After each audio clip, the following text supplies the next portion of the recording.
Oi, tudo bem? Eu adotei esse cachorro aqui, mas eu quero devolver. Ok, eu posso saber o motivo?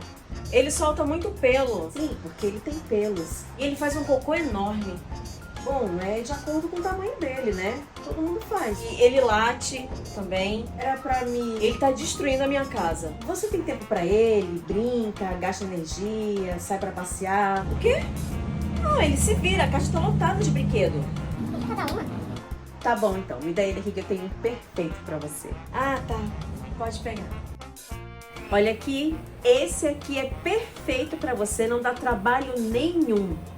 Não tem coração, miolo mole. Vocês têm muito em comum.